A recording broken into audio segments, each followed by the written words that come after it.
and Arcserve Unified Data Protection version 6.5, Plans and Tasks. My name is Gary Sussman, and today's course is designed to understand and manage the various tasks and plans with Arcserve UDP. Discover what exactly are plans and tasks, and we'll walk through each one.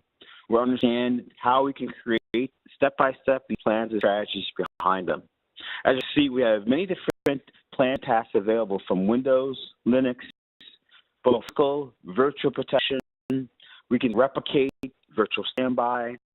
We also do other things like recovery point, copy the tape. Lastly, we have some new plans like protection of Office 365 and UNC Path or CIF shares. So let's continue. First, let's understand UDP. UDP, again, is architecture designed to protect your investment. There are three components to the solution. First is the console. The console allows you to protect from a single pane of glass your backups, your replication, all the different plans and tasks that we'll discuss today.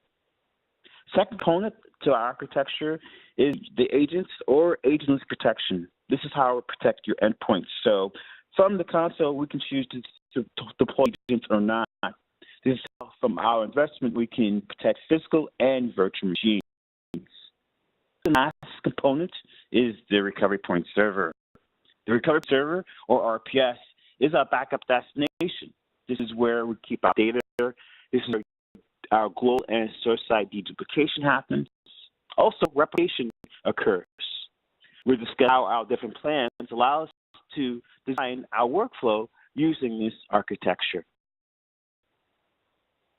Just as three components, there are three simple steps to design and implement Arcserve UDP. First, we need to install the product. We then add nodes we need to protect, whether physical, virtual, Linux, Windows. After, we then create our destination location. Remember, we call that the recovery point server or RPS. In the RPS, we can create data stores, which again points to our destinations. What we'll discuss more in this presentation is how to create our plans. Again, this is designed to create our strategy, our workflow for protection of your investment. Strategy, a task. Really, the task is a design for activities to protect your environment. For example, a backup is a task. Replication is a task. Copy recovery point is a task. Again, these are objectives or activities defined to protect your environment. It's also you define the source that you're looking to protect. Obviously, the destination where we're putting the backups to, scheduling, and also other parameters.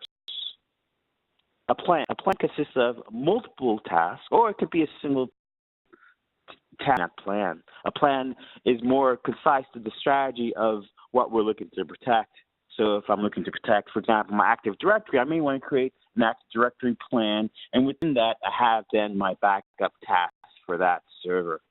So a plan is basically the strategy within the software that consists of the plans for protection of your environment. A plan can consist of just one, task, but we have multiple tasks within the plan. For example, after my first backup task, I can have a replication second, and then maybe a copy of the tape. You can have multiple tasks within the plan once again. So the flow idea is, again, the strategy defining how we can combine these various tasks together.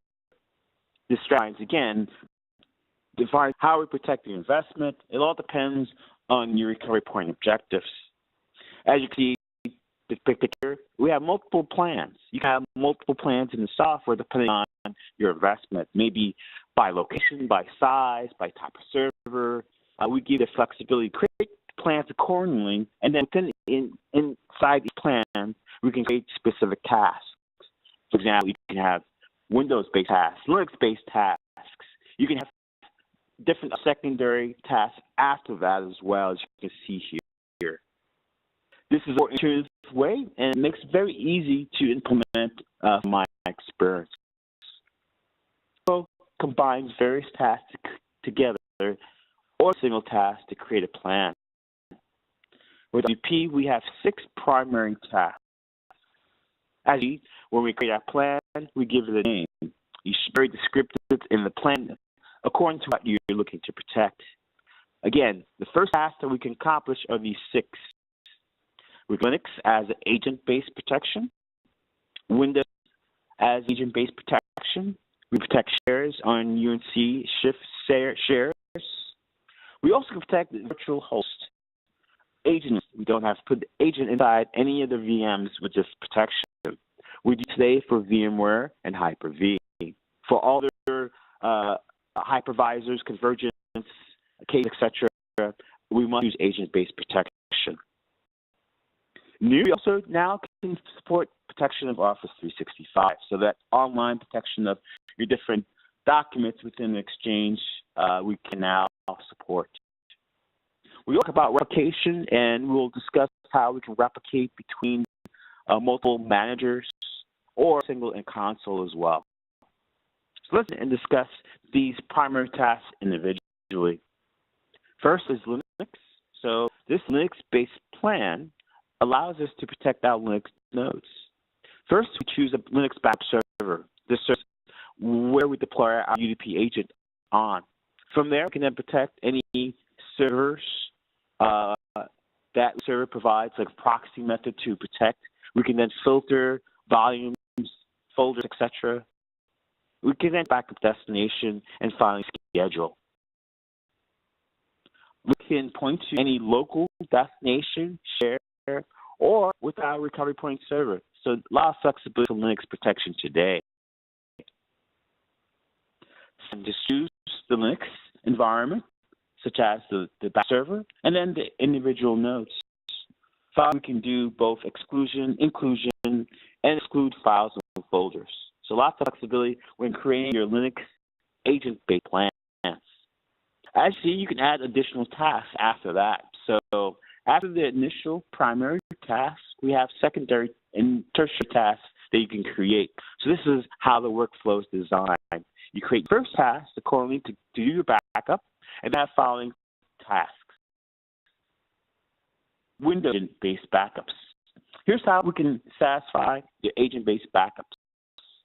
Again, this is designed to protect any Windows server workstation, whether it's a single or clustered environments. Just Linux, we can protect any nodes. We can discover them via Active Directory or ad hoc or via different types of lists. After we protect, choose the server source, we can then choose the destination and schedule. Once again, we choose a backup destination as a direct local disk, a share, or the unique server. This is designed to protect your agent-based Windows servers. You can also protect virtual machines with agents. There are some considerations, certain environments, like with raw disk maps or pass-through disks that you can't get without agent backups, which we'll discuss in a bit. So you can deploy these agent-based protections inside your VMs. See, we can select those nodes from a previous discovery or a new discovery.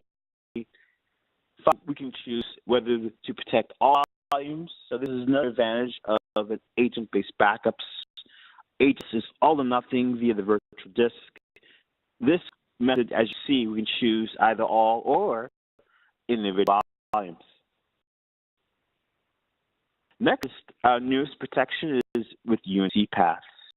This plan is designed, again, to protect your investment on your network attached servers. Basically, this plan will protect your UNC files on that share. This allows you then to choose destination as the recovery point server. The others, you can have follow-up tasks with this as well. You want to copy the tape, replicate, or do some type of assurance test. Backups of UNC paths, we must choose a backup proxy. This is required to protect your UNC path by offloading this backup proxy. Required on the Windows server is installation of our UDP agents. Remember, there's no reboots required without UDP agent deployments. In general, availability date with 6.5, duplication must be disabled. And for UNC protection, the RPS destination must have deduplication enabled for this to work. The UNC paths, we can then specify the backup proxy and any other exclusions, for example, size or before or when it was modified. To protect with this architecture and design, many different capabilities like share, we can then specify destination schedule, and then if we want, we can add additional tasks. This host, okay, known as ageless backups. This is how we can protect your VMware and Hyper-V. For other KVMs or other hypervisors, must use agent-based protection today. Host-based is basically an easy method to protect your VM environment. With beneficials, no agent needs to be placed inside the VMs for this to work. We can then acknowledge your VMs via, obviously, discovery via your credentials, your hypervisor credentials. We can then specify destination schedule just like everything else. Activation also, just like before, could be our RPS, local destination, or remote share. With agent protection, we also can protect applications consistently. Look, and again, how we can choose a plan for agentless protection. With this plan, we can then choose a task to, again, provide our agentless host-based backups. This is where we choose our proxy server. So proxy server should be a server, obviously, that have the connection to where the VMs are stored. You can then choose the VMs from a previous discovery, or we could do discovery right from the hypervisor, right from here. The whole, again, is to avoid having to put the agent inside. So proxy does all the work. It does quiescing with the all APIs and all the necessary technology. We can snapshot and transport effectively, again, without the need to have the agent inside. Also is available for protection of your online items, calendars, contacts, email, plan. You can create and protect that online resource. This backup allows you, again, to specify those nodes, backup destination, and also you can provide a schedule. The UNC path, Exchange Office 365 protection requires a backup proxy. Backups. This, so again, there's a Windows server that has our agent on it. The RPS can be considered as the backup proxy in some cases. It really comes down to the resources. Again, you don't want to create a bottleneck. This server, again, has to offload the process, so we don't have agents in your cloud. Agreeing, just like with UNC paths, that must be RPS without deduplication. So once we add our credentials, we can now protect your investment, but once again, deduplication must be enabled on our recovery point server data. Just like before, we can choose this type in this plan. We can, on the source, select the proxy server that's going to offload, and then select the resources on Exchange once we have, obviously, the credentials. Finally, add other exclusions depending on what we want to exclude from a backup. Our primary task is replicating between multiple consoles. IP console is flexible. It's designed to provide, obviously, the web-based experience to the solution. So in isolated environments, for example, there's no VPN, it's totally isolated. You to the edge, obviously, to the consoles. This allows us to create replication between our consoles. So, for example, let's say we have a source on the left, and let's say we are MSP on the right, where my MSP console, I can manage my environment. I will then need to create this replicate task in order to indicate where the stream of backup is going to come to. So this replicate from task is designed first to be done at the destination console. So my MSP, for example, I have this task created there at my console. My destination console, this task replicate from, again, points to my server, and you can see my MSP data store. Now, as I set up my customers, I now can point them to the location. So once again, a replicate from is created first on my destination console. Then I can now replicate and define my replicate to task on my source console. So replicate from destination console, replicate to source console. After backup in my source console, this replicate to from, as you can see, will now point to my destination console. So my console can now protect investment, but also avoid escalating point failure. It can replicate to my remote console. Since I already set that replicate from task, all I do now is type in all the details of that remote environment, and this will now provide that connection for you. So replication is a great way to avoid a single point of failure. After a backup, we can replicate within environments. If it's a point-to-point environment, then there's no need to have another console. We can just do replicate and point to that other location. But if the environment has, again, isolation, we have this replicate from and replicate to design to develop that flexibility. So that's a primary task that we can achieve right from a backup plan. Next, talk about follow-up tasks. So after our initial tasks, we can have many different types of follow-up tasks after this happens. On what you're looking to achieve, depending on disaster recovery, RPO and RPTO, you can simply add follow-up tasks to the backups. So let's cover these tasks. First, we'll go through our Arcserve UDP Assured Recovery.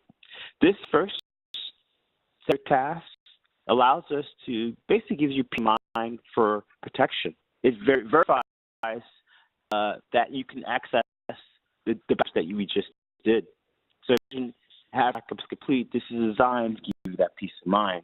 You can be rest assured this task is designed to make sure that that source and other details or this verifies the yes. It also does integrity check. So whether it's after backup or after other steps like replication or in this case virtual standby, we can use our daily incrementals to again give us this proactive assurance. You choose the most recent recovery point. The whole idea is to give again this peace of mind. We have days of testing with this assured recovery task. We can either do what's called IVM or IVD. IVM is basically our instant virtual machine. So consider after a backup, that recovery point is spun into a virtual environment and is actually booted up. If VM is successfully booted, it's in a good state, you can then get a good report of it. That environment has a hypervisor, VM or Hyper-V, to do this instant VM. So this brings us to our second way we can do our assured recovery. Instant Disk utilizes Windows Server as a proxy to mount the disk and verify the integrity of the volume file system. So that boot up and gives you a good state as this IVM, but this gives you a second best integrity check of the volume and making sure that there's no corruption or anything of it to keep in mind. We can choose IVD at the bottom here. You can see the proxies chosen. Whereas IVM, we can choose the hypervisor. VM or Hyper-V is supported, and you see we can even indicate what resources to utilize down to memory, network adapter, again, this actually brings up that virtual machine for testing to make sure that the backup we just took, again, is sound and steady. Out there, backup is great, but there's no really testing. Arc provides really just always a self-assurance of your data verification. We even can add command line integration for further management scripts, etc. And obviously, we give you email alerts so that you're aware if or not it's successful. Task we can complete is a copy recovery point task. If you're not going to replicate, it's a good idea to avoid a single point of failure. It's a good idea to keep an online backup in another location. So this task, after a backup or other types of protection, can allow you to basically keep a copy of that recovery point on another destination. Keep in mind, this will rehydrate the recovery point. So if you're using deduplication, keep in mind this other resource, obviously the data be larger. You cannot copy recovery point to recovery point server. It has to be another destination like a cloud resource. We integrate with Amazon, S3, AWS, a lot of different cloud providers. Check our compatibility list. But we also can point to a local share, a local disk, as customers that utilize removable disk. Lots of ways we can implement. The whole idea, again, is to avoid a single point of failure. There's a lot of ransomware and other attacks out there. This will greatly enhance your protection of the environment. So whether it's an ACE backup, whether it's a host-based backup, we can provide this recovery point. The only exception is for non-Windows VM. Windows VMs, we cannot do this type of protection. Once we select the source, which we can get from the backup, obviously, we can now specify either the cloud, local, or shared disk. It's really that easy to set up a solution with or without compression or encryption. So you have a secondary disk with your backups to avoid a single point of failure. You can then specify the schedule for when to do the copy on what particular time or date. And you can also maintain the retention. So however many dailies, weekly, monthlies, we can also manage that for you. So replicate or copy a tape, which we'll talk about in a second. Copy recovery point is another way we can easily avoid a single point of failure. The tape, obviously this task, just like a copy recovery point, avoids a single point of failure. It's designed to integrate with our Arcserve backup server, whether it's the same server or a remote backup server. Arcserve backup is integrated UDP. Arcserve backup has a tape engine. So after we do our backups to disk with UDP, we can set this copy of tape to now export to our Arcserve backup tape job. This allows you to create and manage a plan to migrate the backups to your backup tapes. So if you have any archiving capabilities made to meet regulatory requirements, reduce storage, or just have an easy way to keep multiple files. Again, Arcserve backup is integrated with UDP. As you can see, it could be separate servers. It could be the same server. The idea is to rehydrate the deduped data. And so on the tape, it's in this raw format. Whether it's your daily, your weekly, your monthly. You even put a client agent and back up the deduped data directly. Now, obviously, the advantage is size, but it's then a two-step process. So keep that in mind. Most people like to rehydrate and keep the data raw on tape. But if you back the deduped data, keep in mind the two-step process to get the data back to the data store and then back to the source. Two-step process backs up the deduped data. So again, your tape task is added after your backups. With Windows, Linux, the virtual machines, it's time to keep that investment to avoid a single point of failure. Another way we can avoid a single point of failure is our archive. This task is designed for those that want to alleviate primary storage of certain files. This task is designed to remove source files from the backup volume and delete them from the source. So definitely keep that in mind. File archiving tasks will delete the source data after the copy has been successfully released. So task is designed to choose files associated from a source and delete them, and obviously choose another destination for that resource. We do put a stub file as well on the source.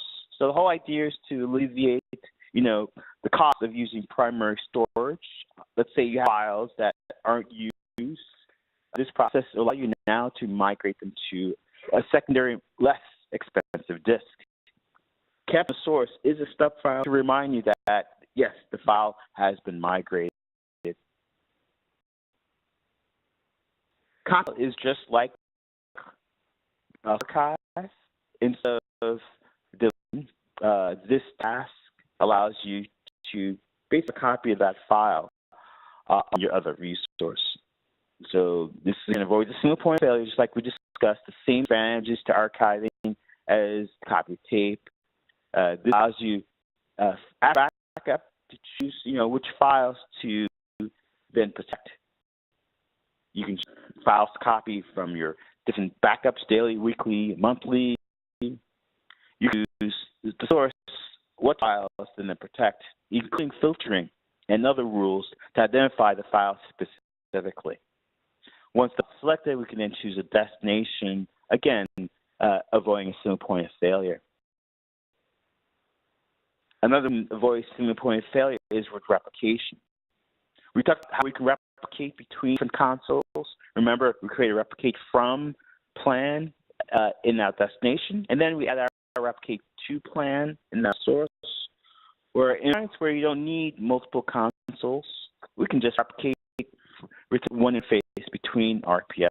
So as long as your console is deployed in the point-to-point environment, then we can have RPS in different locations and manage replication between them. So whether we want to replicate between RPSs, or we can also now replicate between data stores on the same RPS. The whole idea is to avoid a single point of failure. It's typically done between sites with point or not. Remember, we also have a UDP gateway that we can also deploy. The whole idea is, again, central management. You want to try installing as many consoles as you can. So one console we can deploy for a miscellaneous environment, as well as other point options. It allows us then to replicate between all these locations from this one interface. So at backup, you can have a replication done between RPSs and between data stores. So add a task with replication after the backup, and keep in mind, the backup has to be successful. If the backup jobs fail, then obviously replication will fail to work. But replication will run and take where it left off if any disaster or stoppage occurs. Once that we want to replicate, we can choose either another RPS server. If we have a gateway, we can drop down, pick another site with the RPS, and we can choose the same store or a different data store as well. So a lot of flexibility with replication with the software between consoles, a gateway without a gateway. We can then replicate between data stores. So this is the idea, is to avoid single point of failure, whether we have a remote site or either locally, different capabilities. This is what we can provide. Final capability we can do is virtual standby. Virtual standby is a task that's proactive. It proactively creates from the backup snapshot a VM. We can do this with VMware and Hyper-V today. So imagine imagine we did backup 15 minutes ago. We now have a standby VM powered off, now waiting to come online. It's really that flexible. So proactively, this virtual standby will convert that recovery point into that virtual disk on hypervisor. It's a way to give you, again, peace of mind that, hey, we have a standby VM from a last backup. So if anything goes wrong, you rest assured you can spin up that VM, sometimes manually, sometimes automatically. This is what virtual standby provides. For virtual standby to work, you must have a validated backup. If the backup fails from whatever reason, then the virtual standby task will be skipped. We have a monitor server. This monitor server is what identifies if there's an outage. It constantly pings the source and will then provide failure automatically or manually depending on the setup. The heartbeat monitor is included with the virtual standby to give you, again, this proactive means for disaster recovery. Keep a virtual standby for automatic capabilities. It has to be an agent, so keep that in mind. So snapshots, accept backups with host base, again, is exception. But other we can manual for those that are using host-based protection. Keep in mind, there are some exceptions to the automatic virtual standby. But in most cases, if we find there's an outage, we get an alert, and we can simply, with the web-based interface, manually do the virtual standby. So a lot of flexibility with the software. So once we're back up, we can set the hypervisor. In my case, VMware. We can choose a monitor server to make sure that VM or source machine is available. We apply the hypervisor. Again, we include the credit to use environment to create the VM. So virtual standby utilizes the virtual infrastructure. So that VM is created. We can even use the name, how many snapshots to keep, and the resources for that VM down to the base and network card. So lastly, for those proactive environments, we want to be proactive about data protection. Virtual standby gives you that capability, either locally or you can do this remotely. In my task, as you can see here, I have it second, but I could put replication second. And then third task could be virtual standby. Now that my backup is protected, I now have a replica copy. I can now, again, have virtual standby remotely as well. Advantage is to use Amazon EC2. ES has the capability today with S3, which we can do copies to, but EC2 changes the game. It actually gives you compute resources that we can utilize today. So if you don't have a hypervisor, you can utilize your Amazon subscription. This gives you a high availability capability so we can protect your investment. The virtual standby machine is created in the cloud after we convert the recovery point into an EC2 virtual machine format. And there must be a successful backup.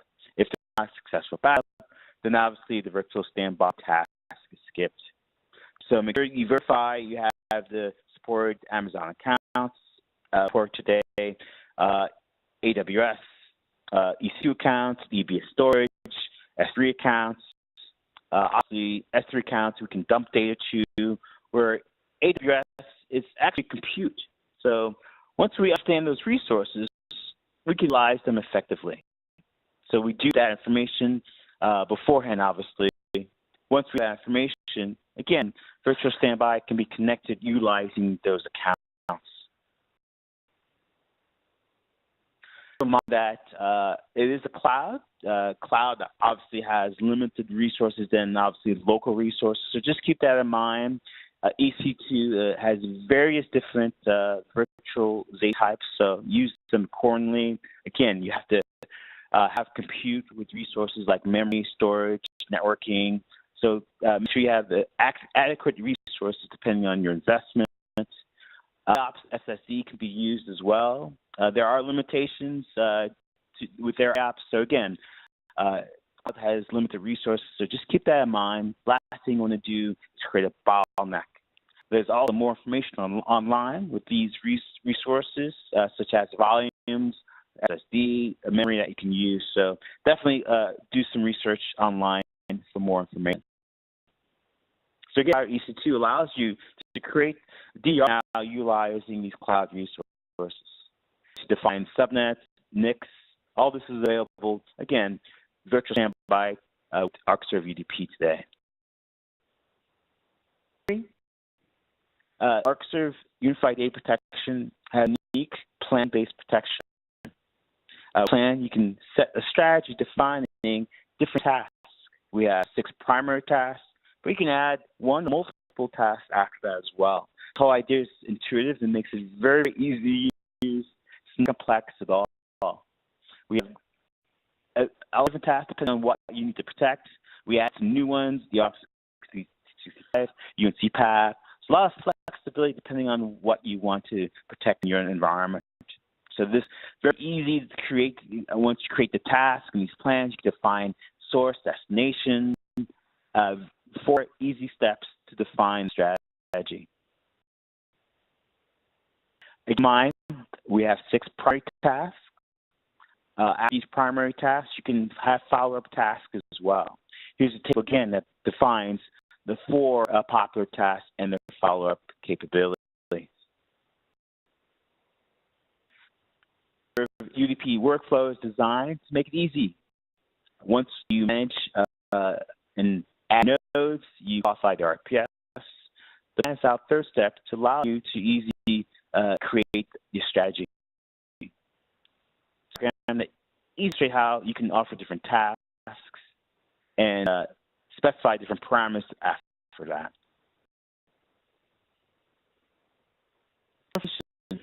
For step-by-step instruction on all these plans and tasks, definitely go online. Our support site, you can click on documentation, and under Arcserve Unified Data Protection, you can click on Solutions Guide.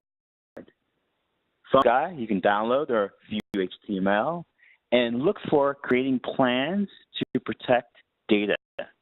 Here you can see all the listed plans and tasks that we talked about today. So to get more information, definitely reach out to our Arcserve website. For those taking a course for assessment and achievement, stay tuned. For those that are not, thank you for your time today. My name is Gary Sussman. Hope this makes sense on how strategy workflow is easy to design with Arcserve UDP. Hopefully this was all knowledgeable and easy to understand. Have a good day. Happy New Year, everyone.